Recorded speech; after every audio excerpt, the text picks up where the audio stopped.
না। সাদকা বা দান দুই প্রকারের। কয় প্রকার? দুই। এক ফরজ, এক কি ফরজ। যেমন রমজান মাসে আমরা ফেতরা দিই, দিই না? দিই তো, দিই। আর একটা কথা বলে দিই, রমজান মাসে ফেতরা দিই কেন জানা আছে? জানা আছে ফেতরা কেন দিই? জানা নেই? তাহলে জেনে যান।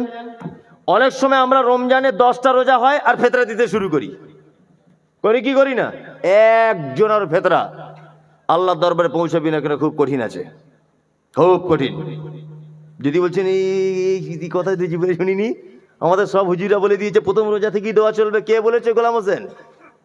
তোমার এই যুক্তি কে দিল? রমজানে ফেতরার ব্যবস্থা করা হয়েছে কেন? তোমার রোজা নামক ইবাদতের ভিতরে ছোটখাটো কোনো ভুল ত্রুটি যদি হয়ে যায়, তার জরিমানা হিসাবে জাকাতুল ফিতর তুমি এই ফেতরাটা দাও, দিয়ে তোমার ছোটখাটো ইবাদতের ভিতরে যদি কোনো ত্রুটি হয়ে যায়, তাহলে ত্রুটি আল্লাহ ক্ষমা করে দিবে এই ফেতরাটার কারণে। তাই তো? এবার একটা যুক্তি দিয়ে বোঝায় আপনাকে। 10টা রোজায় আপনি ফেতরা কমপ্লিট করে দিলেন, এখন আপনার কটা রোজা বাকি আছে? তাহলে এই 20টার ভিতরে ভুল ত্রুটি হতে পারে কি পারে না? কথা বলুন, হতে পারে? পারে। একদম সহি হাদিস, আল্লাহ নবী সাল্লাল্লাহু আলাইহি ওয়াসাল্লাম ঈদগাহে যখন যেতেন, ঈদগাহে যাবার আগে ফেতরা বার করে দিয়ে তবে আল্লাহ নবী ঈদগাহে যেতেন। সব থেকে উত্তম। চাঁদ দেখতে পেয়ে গেছেন আপনি, চাঁদ, কি বললাম বুঝলেন? চাঁদ দেখা গেছে, কাল ঈদ হবে, আজকে সন্ধ্যাবেলাতে একটা গরিব মানুষের বাড়িতে আপনি ফেতরাটা দিয়ে আসুন। যদি বলেন তাহলে হুজুর তারা নতুন জামা কাপড় কি করে কিনবে? এই ব্যাপারে ওলামাদের একটা মতামত যে 2 থেকে 3 দিন আগে পর্যন্ত দেওয়া যেতে পারে। মানে আপনি 27টা রোজা থেকে ফেতরাটা দেবেন ধরে নেন, গরিব মানুষের সুবিধার জন্য। কি বললাম বুঝলেন? তাই বলে আজকে রোজা করলেন, কাল 4টে রোজা আর ফেতরা দেওয়া শুরু করলেন, এখনো তো আপনার 24টা রোজা বাকি। তার ভিতরে ভুল হবে না?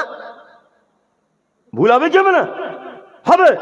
রমজান মাস আসছে, এগুলো খুব বাড়ি মেয়েদেরকেও বলবেন, যতই ফকির মিসকিন আসুক ফেতরা কাউকে দেবে না। সেই 27টা রোজা হবে, 25টা রোজা হবে, 28টা রোজা হবে, তারপর ফেতরা দেবো। মাথায় রাখবেন এগুলো। তাহলে এটা হচ্ছে ফরজ। এটা কি ফরজ। আর একটা ফরজ যাকাত। যাকাত কি ফরজ, তাই না? এখানে আর একটা কথা বলে দিই, এটা জেনে রাখা খুব ভালো হবে, রাগ করলেও হবে না, জেনে রাখা ভালো হবে। আল্লাহ যে বিধান দিয়েছে, এই বিধান আর পরিবর্তন করার পৃথিবীর কারো ক্ষমতা আছে? নেই। আচ্ছা, যাকাত কত পার্সেন্ট কারো জানা থাকলে বলুন। শতকরা 2.5 টাকা, তাই না?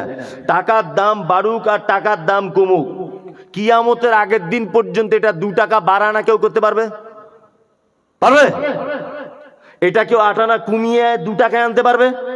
পারবে না, তাই তো? তারপরে এটা কিয়ামত পর্যন্ত এই বিধানই থাকবে 2.5%। এবার আপনি দিবেন কি যাকাত? শুনুন, একটা কথা বলি, যাকাত আপনার টাকা নয়। যাকাত কি আপনার টাকা নয়। যাকাত গরিবের টাকা। গরিবের টাকা গরিবের বাড়িতে পৌঁছে দিতে হবে, টাকাই পৌঁছাতে হবে। তুমি মোস্তানি করে শাড়ি কিনে বিলি করতে তোমায় কে বলেছে? তুমি গরিবের টাকা শাড়ি কিনতে গেলে কেন? কে তোমাকে যুক্তি দিল যে 35টা শাড়ি কিনে বিলি করতে হবে? একদম না, যাকাত হবে না। ওর টাকা ওকে তুমি দিয়ে দাও, ও শাড়ি কিনবে না আন্ডারপ্যান্ট কিনবে, ওর ব্যাপার। তুমি কেন মোস্তানি করে শাড়ি কিনতে গেলে? ওর তো টাকা, টাকা তো ওর টাকা ওকে দিয়ে দাও। সবাই যদি ওকে শাড়ি দেয়, ব্লাউজ দেয়, তা ঈদের দিনে ওর মেয়ের বাড়িতে কিছু পাঠাবে না? ওর মেয়ে জামাই নাই? ওর ঈদের দিনে গোস্ত কিনতে হবে না? ওই ঈদের দিনে একটু ভালো মন্দ খাবে না? একদম এসব কাজ করবেন না। যাকাতের নিসাবে যারা চলে এসছেন, টাকাই যাকাত দিতে হবে। ওই টাকা খরচা করার রাইট আপনার নেই, একদম ওই রাইট আপনার নেই।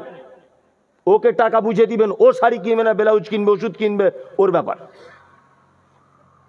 আপনি শাড়ি কোন টাকা দিয়ে কিনবেন? যাকাত দেওয়ার পরে 97.5 টাকা যেটা থাকবে, এইটা থেকে আপনি দান বাবদ কিছু শাড়ি কিনে গরিব দুস্থ মানুষদেরকে বিলি বন্টন করতে পারেন, কোনো সমস্যা নেই। তবে যাকাত থেকে শাড়ি কিনতে পাবেন না, মাথায় থাকবে।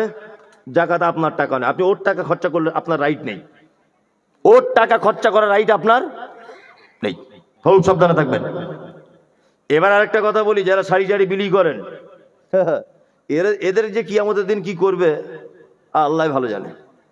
যদি বলছেন কেন, নিজের বউ যে শাড়িটা পরবে ঈদের দিন তার দাম 750 টাকা, আর বিলি করা শাড়ি কেনার জন্য আরামবাগ দোকানে গিয়ে বলছে মশারির থেকে একটু ভালো হলেই হবে, 130 টাকা। তোমায় কে বুদ্ধি দিল? কে বুদ্ধি দিল তোমাকে? আল্লাহ নবী সাল্লাল্লাহু আলাইহি ওয়াসাল্লামের হাদিস, ওই লোক প্রকৃতপক্ষে মোমেন, ওই লোক প্রকৃতপক্ষে মুসলিম, যে নিজের জন্য যেটা পছন্দ করে অপর ভাইয়ের জন্য যেন সেটা পছন্দ করে। তোমার 40টা শাড়ি বিলি করতে কে বলেছে? 4টে করো, ভালো মানের করো। কি বললাম বুঝলেন না? 4টে করো, 500 টাকা দামের দাও, যেন তোমার বউ যে মানের পরে ওর থেকে একটু কমা হোক, যেন পড়া যায়। তুমি এমন শাড়ি দিচ্ছ ও পরলে মান সম্মান টেকানো মুশকিল, লাস্টে কাঁথা তৈরি করছে, কাঁথা তৈরি করছে, কি করবে? তার মানে তোমার ওতে ওর কোনো উপকার হলো না। আমার মাদ্রাসায় আমি বলে দিয়েছি, আমি বলি আসলে মানে আমি এই উল্টো পাল্টা জিনিস সহ্য করতে পারি না। আর আমার মাকে বলি, মা আমি যখন হই তুমি কি আমার গালে মধু দাওনি? আমি নরম কথা বলতে পারি না, মানে নরম কথা আমার হয় না আর কি। আমার মাদ্রাসায় ছাগল আনে অনেকজন, আকিকার ছাগল, কিছু কিছু লোক আনে ছাগল গায়ে লোম নাই, মানে আমি যা বুঝিও বাজারে গিয়ে বলে যে সব থেকে সস্তার মালটা দাও। আমি মিনিমাম এই পর্যন্ত 50 জনের ছাগল ফেরত দিয়েছি, 50 জনের হবে, টান মেরে ছুঁড়ে ফেলে দিয়েছি, বেরো ওখান থেকে।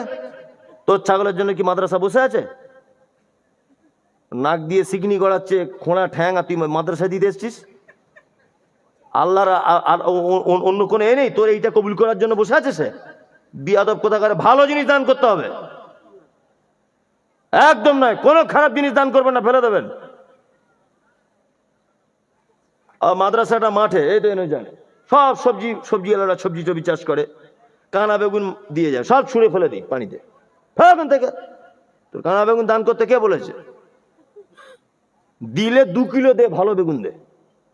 আমার বক্তব্য হচ্ছে এটা, দিলে 2টো তুমি ফুলকপি কিনে দাও, বাজারের শ্রেষ্ঠ মালটা কিনে পাঠাও।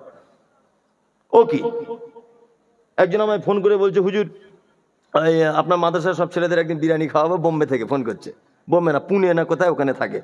সব সময় লোক ফোন করে, খাওয়ায়, সাদগা টাদগা করে খাওয়াবো, তা আপনি ওখানে বিরিয়ানির ব্যবস্থা করুন।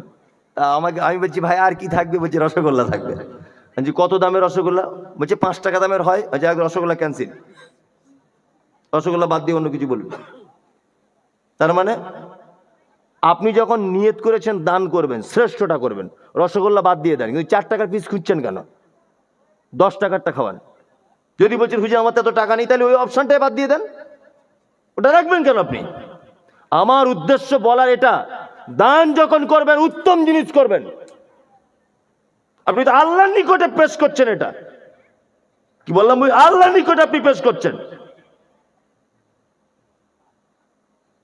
হুগলি জেলার একটা লোক, নাম বলবো না আমি, নাম বলতে ও মানা করে, হুগলি জেলার লোক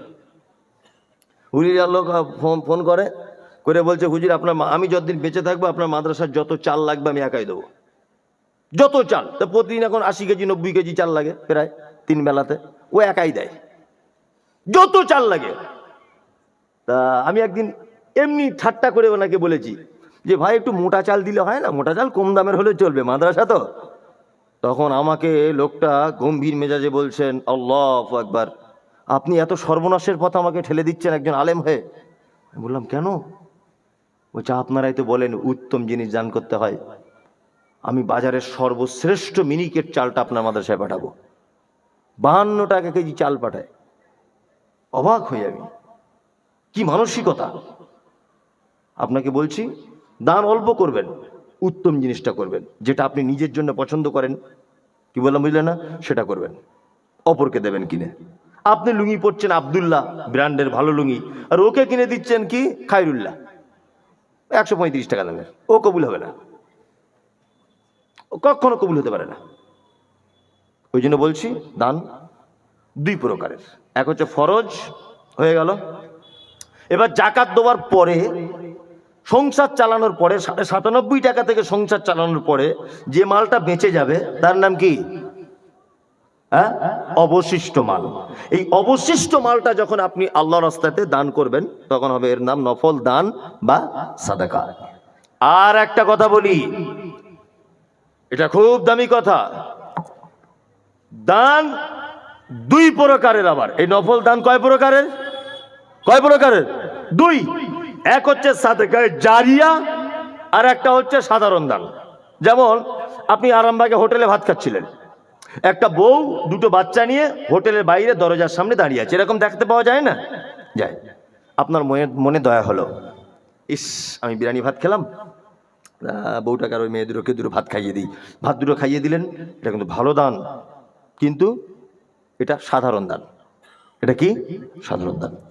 এবারে মাদ্রাসার কাজ হচ্ছিল, মসজিদের কাজ হচ্ছিল, আপনি এখন 10 বস্তা সিমেন্ট পাঠিয়েছেন, 10 বস্তা, এটা হচ্ছে সাদকায়ে জারিয়া। এটা কি? কি? সাদকায়ে জারিয়া। এই আপনাদের এখানে লোকজন কেউ মারা গেলে এই অনুষ্ঠান করে? হয়? করেছেন না? একদম। মানুষের লজ্জা শরমও নাই। হ্যাঁ, যে খাচ্ছে তার তো একটু লজ্জা শরমও লাগে যে আমি কি খাচ্ছি। এটা আশ্চর্য ব্যাপার। আমার 4টে বেটির পরে একটা বেটা হয়েছে, আমি খুশি করে লোককে বিরিয়ানি খাওয়াবো, এটা হয়? হয় না। আমার ছেলে এবার মাধ্যমিক পরীক্ষায় সারা বাংলার ফার্স্ট হয়েছে, আমি বিরিয়ানি খাওয়াতে পারি 20 জন লোককে আনন্দ করে। তার মানে খাওয়া দাওয়ার ব্যবস্থা সাধারণত আনন্দের টাইমে মানুষ করে না? তা আমার বাপ মরে গেল, আমি আনন্দে আছি না কষ্টে আছি? কষ্টে আছি। তা আমার বাড়িতে তোমাকে খেতে যেতে হবে, তোমার লজ্জা শরমও নাই? মুহাম্মদ সাল্লাল্লাহু আলাইহি ওয়াসাল্লাম তিনি বলেছেন, যার বাড়িতে লোক মারা যায় তার বাড়িতে 3 দিন কোনো আলো জ্বলবে না। আলো বলতে চুলোর আলো, আগুন জ্বলবে না 3 দিন পর্যন্ত। ওর আব্বা মারা গেছে 3 দিন, ওদের বাড়িতে কোনো উনুন জ্বলবে না। ওর মা মারা গেছে, উনুন জ্বলবে না। ওর বেটা মারা গেছে, উনুন জ্বলবে না। ওর চাচা মারা গেছে, উনুন জ্বলবে না। ওর বোন মারা গেছে, উনুন জ্বলবে না। কে তাহলে ওদের খাওয়াবে? প্রতিবেশী লোক খাওয়াবে। দাঁড়ান, প্রতিবেশীর লোক খাওয়াবে, তাই তো?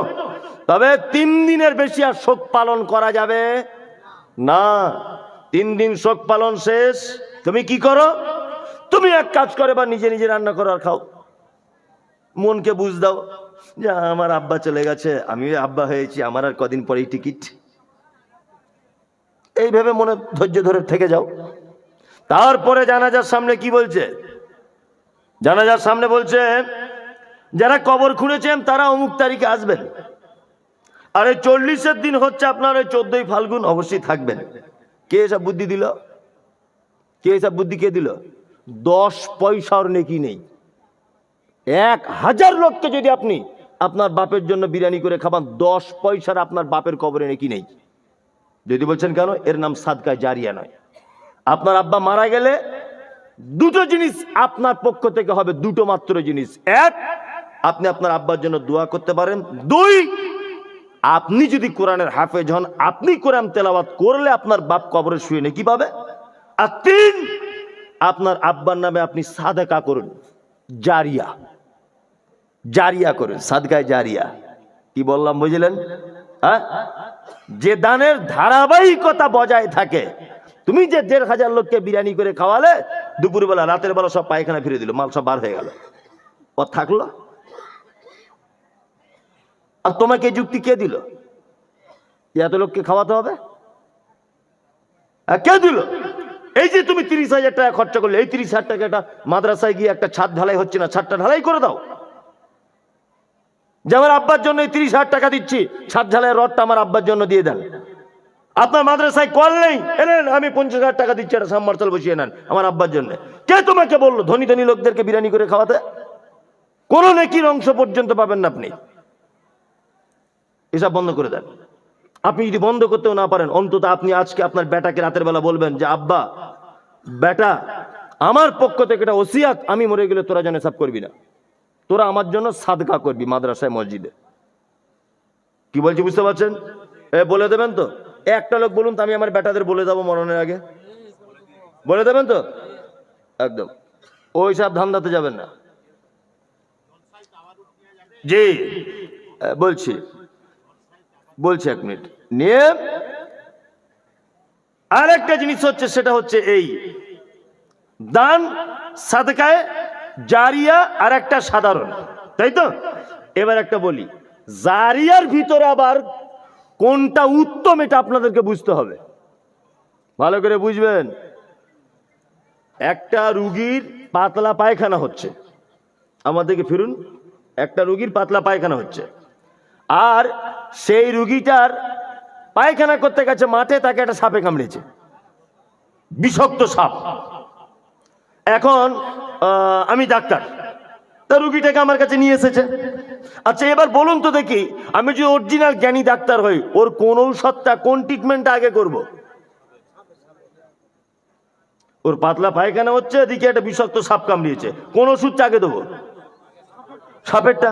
আরে পাতলা পায়খানা আরো 4 বার হলেও বেঁচে থাকবে, কিন্তু এটা তো দেরি হলে মারা যাবে, মারা যাবে না? তাহলে আমরা সাদকায়ে জারিয়ার এবার প্রয়োজন কোনটা বেশি সেটা আগে দেখতে হবে। আচ্ছা এবার বলুন, মসজিদে ঢালাই হচ্ছে, আপনি 4 কুইন্টাল রড দান করেছেন, খুব ভালো করে বোঝার চেষ্টা করবেন। আচ্ছা 100 বছর পরে হলেও এই মসজিদটা ভাঙা হবে কি হবে না? কোনো কারণে বিল্ডিং নির্মাণের জন্য আবার ভাঙা হতেই পারে, তো হয়তো ভেঙে দিয়ে আবার নতুন করে করে না, করে। আচ্ছা তাহলে এই 100 বছর পর্যন্ত আপনার রডটা ছিল, তাহলে 100 বছরের পরে ওই রডটা কিন্তু ভাঙড়ির দোকানে বিক্রি হয়ে যাবে, আর আপনার রড নেই, আছে? আছে? নেই। তাহলে আপনি নেকি পাচ্ছেন না তো, আপনার রড তো নেই, দাঁড়ান, আপনার রড তো নেই, তাহলে এবার কে নেকি পাবে? না আমি মমতাজুল এবার নতুন করে দিয়েছি, আমি পাবো। তাহলে আমাদের জারিয়া, সাদকায়ে জারিয়া প্রয়োজন বেশি কোনটা এটা দেখতে হবে। পৃথিবীতে সব থেকে বড় সাদকায়ে জারিয়া, যেখানে কোরআন শিক্ষার ব্যবস্থা আছে সেইখানে দান করা।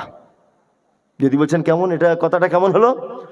দেখুন, আমি কোরআনের হাফেজ, আপনি আমার পড়াশোনার জন্য কিছু টাকা খরচা করেছিলেন, তাই তো? আমি এখন মাদ্রাসা চালাই, আমার মাদ্রাসায় এবছর আগামী বছরে 50 জন হাফেজ হবে, তাই তো? দান কি একদম সবার নেকি কেটে কেটে কেটে কেটে আপনার অ্যাকাউন্টে জমা হবে। তাহলে আপনি আমায় খাইয়ে মাদ্রাসায় পড়িয়েছেন, আমি যে ঘরটায় মাদ্রাসায় শুয়েছিলাম ওটা আপনার টাকা দিয়ে তৈরি করা, আমি ওই ঘরে থেকে কোরআন মাজিদ তেলাওয়াত করেছি, আপনি সাদকায়ে জারিয়া আমার পক্ষ থেকে নেকি পেলেন।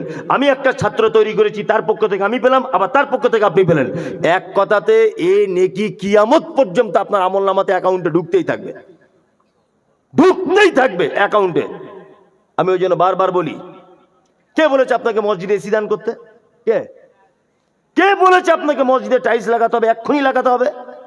মসজিদ অবশ্যই আল্লাহর ঘর, এখানে দান করা লাগবে, অবশ্যই আল্লাহর ঘর, কিন্তু আমি বলতে চাইছি যে প্রয়োজন কোনটা এটাকে বুঝতে হবে, কোনটা আগে প্রয়োজন, আমার লাভ কোনটা বেশি। টিনের মসজিদে যে নাকি নামাজ পড়লে এসি মসজিদে একই নাকি ডিফারেন্স আছে না।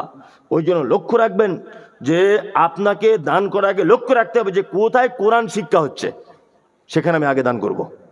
কারণ কোরআন শিক্ষা হচ্ছে মানে আমি যদি সেখানে একটা ইট যদি দান করি, আর ইটের ঘরের ছেলে যে ছাত্রটা পড়বে, ভালো করে বুঝবেন, আমি ও তার ভাগ পাবো, হ্যাঁ, ও একজনকে হাফেজ করবে, আপনি তার ভাগ পাবেন, এইভাবে কিয়ামত পর্যন্ত কোরআন পড়া চলতে থাকবে। থাকবে কি থাকবে না? থাকবে। কি বলছি বুঝতে পেরেছেন? ওই জন্য বলছি যেখানে কোরআন তেলাওয়াত হয় সেখানে আগে দান করবেন। আশ্চর্য ব্যাপার, মসজিদে কোরআন শেখার ব্যবস্থা নেই, 12টা এসি লাগিয়ে বসে আছে, এই 5 মিনিটের জন্য গরম সহ্য করা যায় না? কে বলেছে 1.5 লাখ টাকা 2 লাখ টাকা এসি খরচা করতে? ওর থেকে ওই টাকাটা আমি তো মনে করি একটা ভালো হাফেজ যদি স্পেশাল রাখা যেত, যে শুধুমাত্র পাড়ার ছেলেদের কোরআন শেখাতে হবে, আপনার এই 1.5 লাখ টাকাটা বছরে মাইনে দিলাম, আমার মনে হয় 12টা এসি লাগানোর থেকে আপনি বেশি নেকি পেতেন, অনেক বেশি নেকি পেতেন। শুনুন, সবকিছু আপনি হাদিস কোরআন দিয়ে বুঝতে যাবেন তা না, নিজের বিবেক বুদ্ধি বলে কিছু আছে তো? আপনি সব ব্যাপারে ভালো মন্দ বোঝেন না, আর আপনি এই জায়গাটা ভালো মন্দ বুঝবেন না, বুঝবেন সাদকায়ে জারিয়া।